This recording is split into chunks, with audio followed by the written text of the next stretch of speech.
তো হ্যালো বন্ধুরা, আগের ভিডিওটা করছিলাম, একটা গাড়ি চলে এসেছিলো বলে অফ হয়ে গেছিলো। আবার একটা ছোটো ভিডিও করছি ওই গাড়িটাকে নিয়ে। গাড়িটা আমি নিয়ে এসেছিলাম একেবারে সার্ভিস সেন্টার।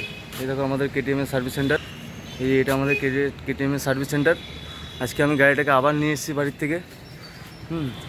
এখন গাড়িটাকে আবার মানে যেরম ছিল সেরম হয়ে গেছে। এখন গাড়িটাকে আমি এখন বাড়ির থেকে হাঁটতে হাঁটতে নিয়ে এসেছি সে আটঘোড়া কেটিএম সার্ভিস সেন্টার। তার মধ্যে এত গরম পড়েছে, গরমে পুরো ঘেমে গেছি, ঘেমে পুরো একদম ভিজে গেছি।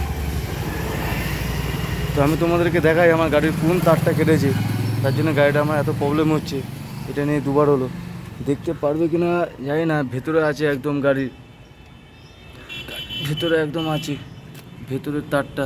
আমি তোমাদেরকে জুম করে দেখাচ্ছি।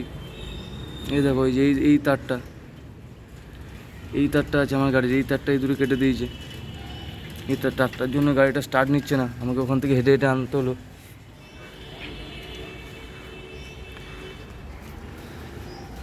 দেখেছো বন্ধুরা, এখন গাড়িটা সার্ভিস সেন্টার এখনও খোলেনি, বন্ধ আছে। তো আমাকে এখন এখানে দাঁড়িয়ে থাকতে হবে। সার্ভিস সেন্টার খুলবে 10টার দিকে, তো আমাকে এখন দাঁড়িয়ে থাকতে হবে এখন এখানে। তারপর সার্ভিস সেন্টার খুললে দেখা যাবে কী মানে পরিস্থিতি আসে, কীভাবে জিনিসটাকে ঠিক হবে কি না হবে।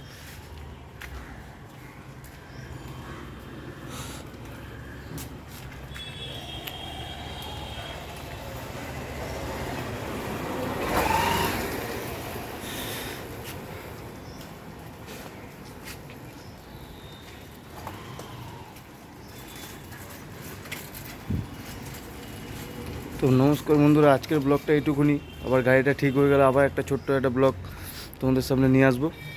তো নমস্কার, সবাই ভালো থেকো।